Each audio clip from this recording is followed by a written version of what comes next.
banii vin cu probleme. Ei nu vin niciodată singuri.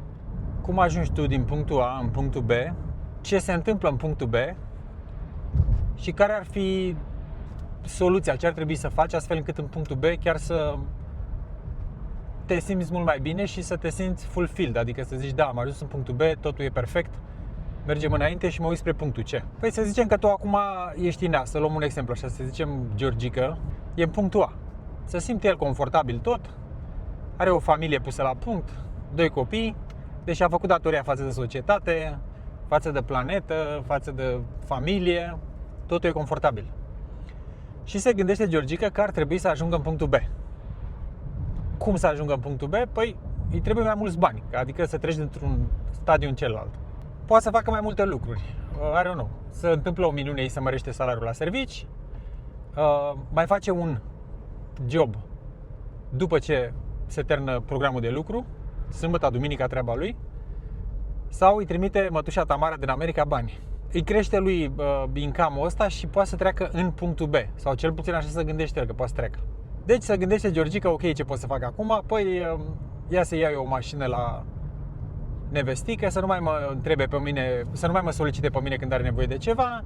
Hai să le iau și la copii o mașină, că na, nu trebuie să-i mai car de colo-colo, să descurcă ei singuri. Și eventual, dacă tot mi-a trimis mătușa Tamara bani, să dau avansul și la un apartament, că mai devreme sau mai târziu copiii trebuie să stea undeva. Ideea de fapt a acestui video este că banii vin cu probleme. Ei nu vin niciodată singuri. După o vreme, sună nevasta, Georgica liniștit la muncă, fericit că a luat o mașină, că a parcat undeva, s-a zgriat, s-a rupt vara, trebuie să meargă la service. Sună copiii că au intrat la Peco și au spart cauciucurile de la mașină. Rezolvă el toate astea, începe să se enerveze. Acolo unde și-a cumpărat apartamentul ăla sau investiția lui care a făcut-o, s-a întâmplat și pe acolo ceva pe la bloc, se organizează, să plătesc niște... Ce să o plăti? Ai văzut că peste tot ai ceva de făcut la casă? Deci începe să verse Georgica bani din ce în ce mai mulți. Și bineînțeles, capacul îl pune când vin facturile la final de lună. Nu mai vine o factură la mașină, vin 3. Nu mai vine o factură rată, adică mă refer, la casă vin 2. Și când le vede pe toate, strânge Georgica puțin din fund, le plătește, dar de acolo încolo s-a rupt filmul. Adică caput. Acum Georgica nu mai poate să doarmă noaptea liniștit. Și în general în viață așa se întâmplă. Deci nu există ceva magic, o minune prin care tu ajungi din punctul A în B și acolo e totul raiul pe pământ. Nu, ceva s-a întâmplat, ceva care tu tot timpul trebuie să împingi ca să continui treaba asta. Metoda asta ca să ajungi în punctul A și să te simți acolo confortabil și să nu ai nicio problemă, este ceva ce fac ăștia evreii sau arabii, că și ei fac la fel. Și anume zic ei că banul trebuie să se odihnească. Așa au ei vorba asta.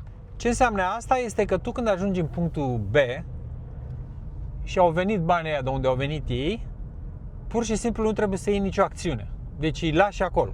Un alt avantaj foarte mare la o astfel de metodă este că prioritățile noastre în viață în general se schimbă foarte rapid. Și gândește-te la tine, dacă ai avut o prioritate săptămâna trecută, vrei să faci ceva. Peste o lună de zile nu ți se pare că mai e o prioritate treaba aia. Te gândești la altceva. Deci dacă tu lași banii să se odihnească un an de zile, toate prioritățile tale se schimbă, le gândești foarte bine și după o vreme iei decizii. Și nu numai că ai stat foarte fericit un an de zile și te-ai odihnit și tu, odată cu banii, dar ai și o stabilitate, că după un an de zile vezi ce s-a întâmplat. Bă, sunt stabil, sunt exact cum eram acum un an, dacă am ajuns în punctul ăsta B, e ok, pot să stau aici sau stau agățat, mă chinui.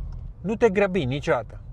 Deci nu contează că ai mai mult cu 1 milion, 2, 10, 9, whatever, păstrează-i, lasă-i un pic să se odihnească.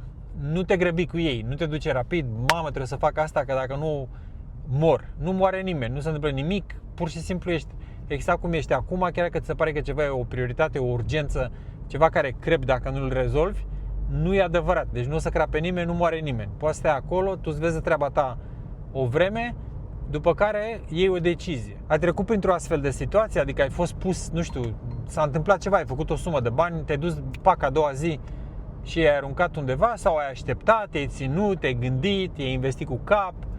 Cum luați voi deciziile astea? Eu personal am făcut astfel de decizii, adică rapide, pur și simplu împins de un impuls. Da, am făcut.